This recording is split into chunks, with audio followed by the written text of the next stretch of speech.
monsieur le ministre dafa am ku ci jógee léegi apparemment dafa nekkoon di sànni xeer ñi nga xam ne ñoom ñoo fi nekkoon doon xeer man li ma bëgg a njëkk a wax déjà mooy képp ku taxawoon di xeex ba lii nga xam ne mooy la révolution patriotique parce que noonu laa koy tuddee am soyez fiers de vous-même.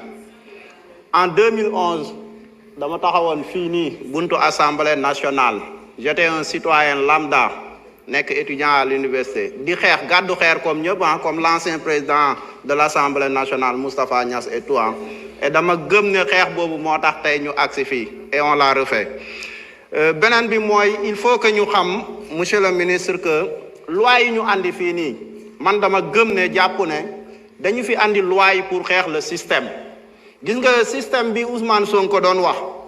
en réalité moom moo nekk li nga xam ne moom moo plombé dëkk bi parce que nag nañ ko wax gis nga réewu Sénégal yàlla xam na ne ñi ñuy tuddee les intellectuels les hommes politiques les hauts fonctionnaires ñoo yàq réew mi corruption bi ñuy wax yëpp ñoom la y a un rapport bu génnoon les plus corrompus policiers gendarmerie ci biir rapport bi on a même parlé des députés des juges etc. mooy élite bi nga xam ne moom moo tee réew mi rek ñoom ñoo gën a yàq ñoom ñoo yàq réew mi li yéeme nag mooy c'est-à-dire c'est pas juste ay mbir yoo xam ne c'est individuel mais il y a un véritable système qui est mis en place que ça soit au niveau de la police je ne sais pas si vous vous rappelez boo jëlee le livre du colonel Abdou Aziz Ndaw waxoon na ci on reconnaît même que y a des caisses illégales yoo xam ne dañuy racketter les citoyens ba ci dernièrement y a un commandant de la gendarmerie jëloon na ci note de service di ko reconnaître monsieur le ministre est-ce que lanceur d'alerte bi ñuy voter dana permettre yooyu noonu dañ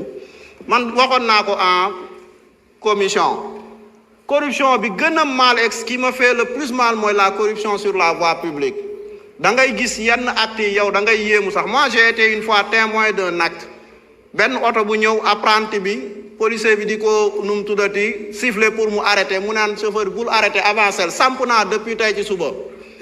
vous vous rendez non c'est des phénomènes yu am c'est la réalité te ku ko wax nag li ma gën a naqari mooy ku ko wax on cherche à te créer des problèmes c'est-à-dire au Sénégal les gens dañu ñemewul souvent di wax véritablement li nekk loolu moo ne ni ma ko waxee au niveau de la police noonu la amee dans les tribunaux nous on a été en prison gis nañ ay nit ñoo xam ne dañuy dem ils corrompent des juges d'instruction et autres pour ñuy gaawal seeni dossiers c'est des réalités au niveau de l'administration ngay régler un dossier da ngay dugg benn ministère fekk cravate sol kiyam et tout à la limite yow par la suite da nga koy xeeb sax parce que mu ngi xaar benn 5000 francs ci yow et autres c'est ça la réalité dans ce pays te ma gëm et Sonko l'avait dit bi muy wax dans son livre Solution chapitre à l'origine du mal le système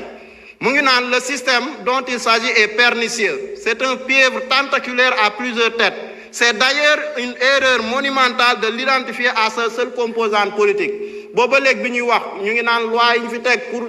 pour politiciens yi fi jóge woon kese non au-delà de ces politiciens pour képp koo xam ne da nga ne ci circuit bi la et je me réjouis à ce que ñuy def lanceur d'alerte boo xam ne day remettre le citoyen mu nekk un garant de la lutte contre la corruption et la concussion c'est important parce que man dama gëm ne c'est le peuple moom moo war a jóg pour mun a changer li nga xam ne moom moo fi nekk Sankara disait que quand le peuple se met debout l'impérialisme tremble mais dama gëm ne quand le peuple se met debout le système va trembler et il faut oser le dire fi ñu jëm mooy jàkkaarloog système bi on va traquer tous ceux qui sont corrompus nga ne magistrat policier koo mun a doon député et tout le monde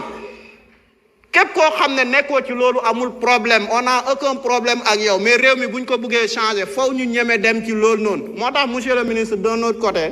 man dama xaw a dese tuuti kii parce que dama gëm ne maanaam réforme yi ñuy def dañ ko war a def avec courage man d'accorduma lanceur d'alerte ñu limiter ko dans le cadre de l'activité professionnelle policier bi ma gis on le coron wër ki dama ko war a mën a filmer déposer ko ñu teg ko ay sanctions et tout leneen ak leneen lu demee noonu